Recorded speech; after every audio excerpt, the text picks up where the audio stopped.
E aí pessoal, boa tarde, sejam bem-vindos ao segundo episódio do Endocrinocast, seu podcast de endocrinologia e metabolismo. Eu sou o Guilherme Sundré, essa é a Ana Clara Almeida e a gente tem o prazer de trazer hoje para a nossa conversa a doutora Renata Xavier. A doutora Renata ela é médica pelo Instituto Metropolitano de Ensino Superior, fez residência em ginecologia e obstetrícia pelo Hospital César Leite, pós-graduada em sexologia humana pelo IBC-DEMED e mestrando em tecnologias emergentes pela Northern University. E é professora na AFA e Patinho. Renata, obrigado pela presença, é um prazer estar aqui. Obrigada a vocês pelo convite e vamos conversar sobre a terapia hormonal. O tema de hoje é super importante, a gente vai bater um papinho com vocês a respeito da terapia de reposição hormonal, tirar algumas dúvidas frequentes em relação a exames, indicações, contraindicações. Quer começar? Para começar, a gente sabe que o climatério, né, é um período que todas as mulheres vão passar por isso, e aí algumas têm mais dificuldade que outras, principalmente em relação à saúde mental, à saúde física, e a gente queria saber um pouquinho sobre quais são os benefícios que a terapia pode trazer para a mulher em relação a isso, a saúde mental e a saúde física.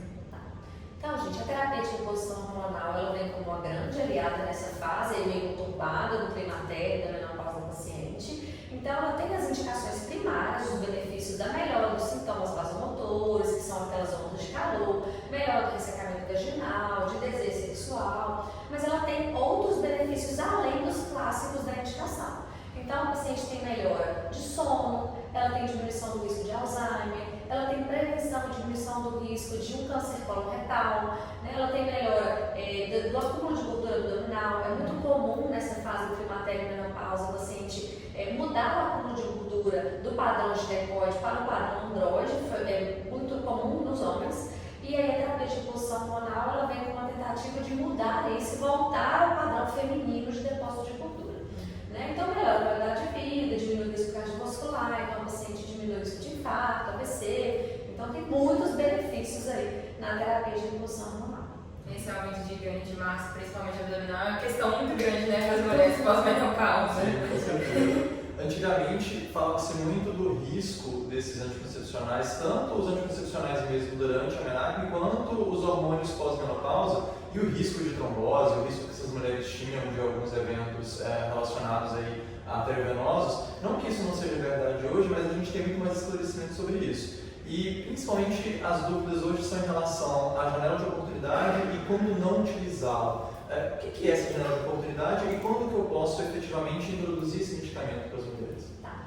Então a janela de oportunidade é um conceito que tem que ficar muito claro, porque é o melhor momento para a gente entrar com o hormônio para aquela paciente. Então a paciente, para iniciar a terapia hormonal, ela não precisa estar na menopausa. Isso é um conceito, né, que ainda se vê na prática, mas isso é um conceito errado. Então, diante dos primeiros sintomas que a paciente já manifesta, que é a fase do climatério, que são um conjunto de sinais e sintomas que antecedem a menopausa, a gente já tem indicação de entrar com o tratamento e a terapia de reposição hormonal. A janela de oportunidade nada mais é do que os 10 primeiros anos de menopausa. Então, é indicado que a gente entre com a medicação durante esse tempo ou idade inferior a 60 anos. No último consenso, trouxe a questão dos 10 primeiros anos como mais importante, porque o que se percebeu? É pior a paciente ficar 10 anos sem entrar com o estrogênio e depois a gente entrar, do que de fato a idade. Então, se uma paciente entra na menopausa com 56 anos e ela está hoje com 60, ou seja, 4 anos de menopausa, dá sim para avaliar a oportunidade de entrar com a terapia de reposição hormonal com essa paciente. Diferente daquela que entrou aos 50 anos e chega ao nosso consultório com 60, nesse caso a gente vai ter que ter bem mais cautela para iniciar a reposição hormonal.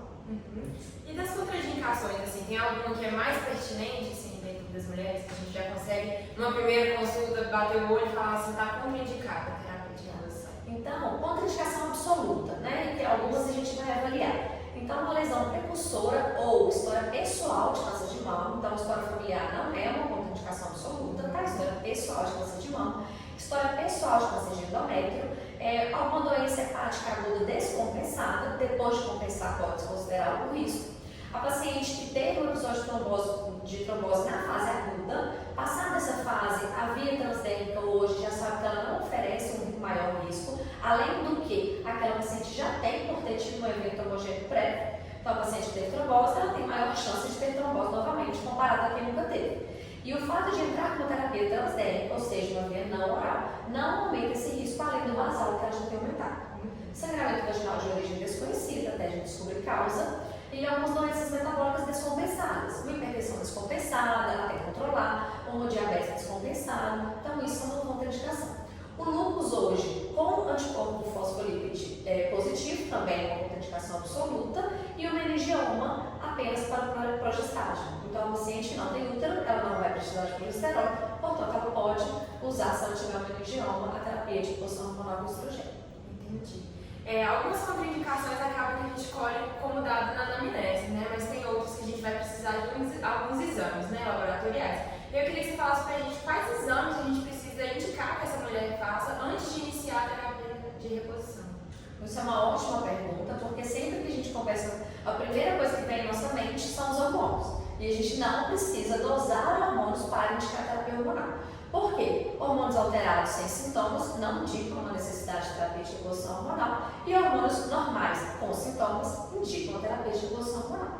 Então, isso já exclui a necessidade obrigatória de solicitação de exames hormonais, exceto naquela paciente muito jovem que começou a ter sintomas sugestivos do climatério, mas não é esperado para aquela paciente naquela idade que ela tenha esses sintomas. Então, a gente vai solicitar a dosagem hormonal e outros exames para excluir, de fato, aquela indicação, né, primária. Mas o que a gente tem que pedir? Basicamente, tomografia para excluir lesão precursora ou câncer de mama, já que é uma contraindicação absoluta. Glicemia de jejum para a gente excluir o diabetes descompensado, então é um momento de oportunidade mesmo. E o perfil lipídico, que entra colesterol total, HDL e LDL e os triglicéridos.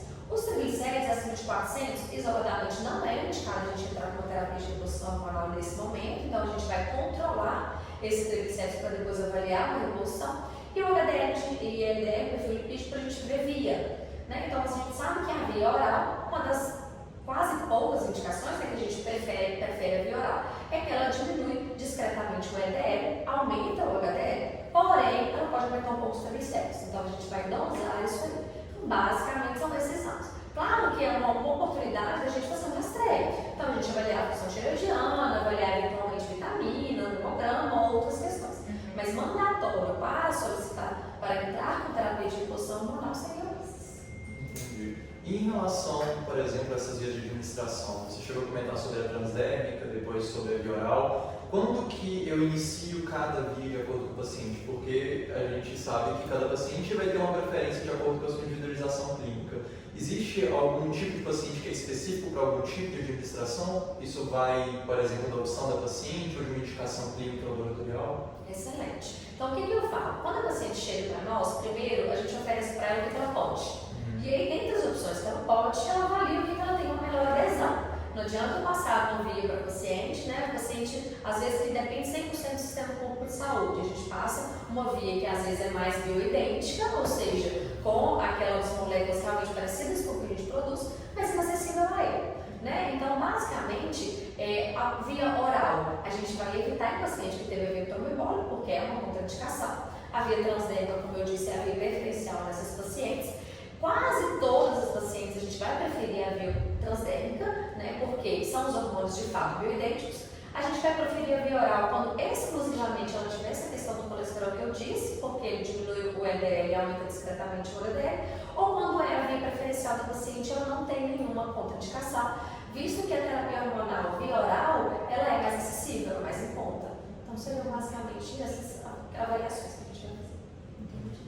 A terapia de reposição hormonal, eu tenho visto, né, acredito que todo mundo tem visto, está ficando muito famosa dentro das redes sociais mesmo. Acho que pela divulgação mais dos médicos, mas a gente tem muita informação e também desinformação, né? Então, assim, vem tanto para o bem quanto para o mal.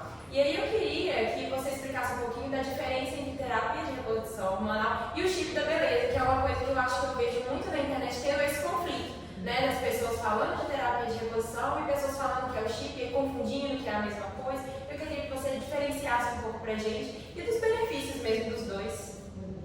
Então, os implantes hormonais, né, gente, que são, que veio assim, popularmente conhecido como chip da beleza, quando surgiu eles falavam mais da gestrinona, porque tem um potencial anabólico, então aumenta o ganho de massa muscular, então veio aí com esse benefício e foi um grande atrativo para a população em geral. E nada mais são do que a via de reposição hormonal na forma de implante. Então, hoje em dia, dia liberado e indicado pelas sociedades médicas o único implante que é indicado, digamos assim, é o implante na forma de contracepção, e não tem nenhuma forma de implantes hormonais que são, de fato, autorizados e indicados pelas grandes sociedades. Mas, hoje, a meu ver, seria uma via considerável. O que eu digo sobre isso? Então, por exemplo, o que a gente tem que saber? As principais sociedades médicas não indicam como primeira opção os implantes hormonais. Isso a gente tem que saber. Porém, não é algo que é proibido pelo VIS. Isso foi proibido pelo tempo e essa decisão foi revogada. O que eu acho hoje? E não tem conflito de interesse nesse que eu falo, porque eu não trabalho com implantes hormonais, mas eu acho que pode ser uma via considerável quando algumas pacientes que não têm uma absorção legal, algumas pacientes que não lembram de usar a via transdérmica todo dia, passar o gel sem tem essa dificuldade, pois elas não têm melhora, né? Então eu acho que é uma via a ser considerada não como primeira opção, e mais importante do que isso, é o profissional que a paciente vai escolher para lidar com essa via de reposição. Porque como virou uma via comercial, né? Então é bem mais vantajoso, digamos assim, já que tem um valor mais alto, acaba que se perde um pouco nessa questão de ética profissional, né? Mas hoje eu vejo assim, que tem gente séria que usa e tem gente não tão séria que usa também. Então eu acho que isso cabe uma cautela do paciente, né? De conhecer qual profissional e de ver se aquilo de fato faz sentido ou não para ele. Em relação ao papel protetor agora desses hormônios, a gente sabe que as mulheres, até a fase da menopausa, elas são protegidas em relação ao efeito cardiovascular em relação aos homens, principalmente pelos hormônios, né? Então, o estrogênio em altas quantidades, ele protege relativamente a mulher em relação, por exemplo, ao infarto, ao AVC. E a curva de acometimento desses efeitos tromboembólicos, por exemplo, após a menopausa, elas se igualam muito entre homens e mulheres. Existe de fato esse papel, por exemplo, de um estrógeno da terapia de reposição hormonal para a proteção cardiovascular? Isso é benéfico para a mulher? Sim, exatamente isso. O estrogênio é cardioprotetor. Então, a mortalidade no homem ela é acima da mulher até a idade da menopausa, por volta de 50 anos, quando quase que igual. Né? A dona continua discretamente maior, mas quase que igual. Isso deve-se muito também à questão da queda do estrogênio. Então, quando a gente entra na terapia de reposição hormonal, isso, como é cardioprotetor para o paciente, ela tem um índice de mortalidade diminuído, né, quando ela faz a terapia de reposição hormonal. Por exemplo, eu não poderia indicar somente por causa disso para a mulher, eu precisaria de outros quesitos para ser preenchidos para iniciar essa terapia e não só esse padrão metabólico melhor. Isso não é uma indicação primária, né? Então, nas indicações primárias, quais são elas? Basicamente 4. Sintomas vasomotores, né? Que são os fogachos, síndrome geniturinária da menopausa, então ressecamento vaginal, insuficiência ovariana prematura, então aquelas pacientes mesmo assintomáticas com idade inferior a 40 anos que entraram na menopausa têm indicação mandatória para iniciar, e osteopenia e osteoporose, né? Que entra com tratamento de primeira linha para osteopenia e osteoporose. Então, a paciente, por questão de intervenção cardiovascular, não é uma indicação primária. O que eu faço muitas vezes é avaliar outras questões dessa paciente para ver se a gente tem uma sintomatologia que justifique o uso. Né? Então, eu nunca vou entrar com hormônio sem uma indicação primária, mas eu acho que tem muitas das indicações que podem beneficiar essa paciente e com isso ela também ter o benefício da cardioproteção do estrogênio. E uma mulher que tem indicação sintomática, né, para realizar a terapia, mas ela tem contraindicação de realizar essa terapia hormonal, o que a gente pode fazer para essa mulher? Isso é triste, né? Então, infelizmente, aquela paciente que tem esclarecimento, que tem sintomatologia, que está na janela de oportunidade, mas tem uma contraindicação absoluta. Então, infelizmente, essa paciente, a gente vai ter que usar a terapia hormonal. E aí, nós vamos muito de qual que é a queixa dela. Então, por exemplo, a paciente que tem uma sintomatologia local, a gente pode fazer o uso de hidratante vaginal, de hormônio local, de laser íntimo, então a gente pode fazer outros usos. A paciente que tem uma labilidade emocional, a gente pode iniciar com ISRS, né, com algumas medicações para ansiedade, para transtorno do humor, que ajudam a estabilizar esse quadro. Então, o tratamento de escolha vai ser muito do que a paciente traz de sintomatologia. A gente acaba perdendo aqueles benefícios adicionais que a gente conversou, mas de fato a gente consegue melhorar um pouco a qualidade de vida da paciente. Um tratamento mais sintomático, né? Direcionado. E agora uma questão um pouco mais polêmica, que é sobre a testosterona nas mulheres. Ficou muito em moda agora, tanto dosar a testosterona sem necessidade, quanto repor também sem necessidade. E principalmente durante a terapia de reposição hormonal, existe alguma situação que seja necessário repor a testosterona? Porque essa moda veio principalmente com a atividade física, ganho de massa muscular, que entrou em moda recentemente também, né? Então, a indicação de testosterona existe, né? A indicação primária é qual? Quando a paciente tem um distúrbio do desejo sexual. Então, quando ela tem o diagnóstico de desejo sexual hipoativo, que já é um diagnóstico um pouco mais difícil de ser feito, principalmente porque o profissional não conhece de fato essa paciente. O desejo sexual feminino é uma parte primária, que menor parte, digamos assim, que é endógena. A grande maioria da diminuição do desejo sexual é multifatorial. Né? Ele vai muito da parceria, da admiração pela pessoa, da fase de vida que a mulher está, do trabalho, da autoimagem. Então, são várias questões que interferem nesse desejo. A menor parte é isso. Então, para os pacientes que estão no climatério e menopausa, iniciada a terapia de reposição hormonal, após 6 meses de tratamento, e essa paciente com a reposição do estrogênio, ela ainda não teve a melhora do seu desejo sexual, a gente pode sim entrar com a testosterona, que hoje em dia só temos na forma manipulada, a gente não tem nenhuma validada para mulheres, a gente tem para homens no mercado, mas para mulheres não tem, e numa dose baixinha que não é suficiente para ganhar massa muscular. Então, essa de fato é uma indicação. O que diminui desejo sexual na mulher na climatéria e menopausa, na grande maioria das vezes, é a diminuição de estrogênio. Então, quando a gente estrogeniza e entra com a terapia hormonal, a mulher tem a melhora desse desejo sexual. E aí, isso não é indicado jamais para as mulheres no menacre, né? Às vezes a gente pega pacientes jovens querendo usar testosterona para melhora de desejo, muito menos em pacientes que usam anticoncepcional, né? Isso é bloqueado. A questão de dosar a testosterona não tem validade, o kit não tem sensibilidade para a mulher. Por quê? Ele não tem uma sensibilidade legal com valores inferiores a 100. E a testosterona da mulher é inferior a 100. Então, quando a paciente chega no consultório já dosada a testosterona e já com essa queixa, provavelmente eu brinco e falo, ó, essa testosterona sua é baixa desde que você tem 15 anos.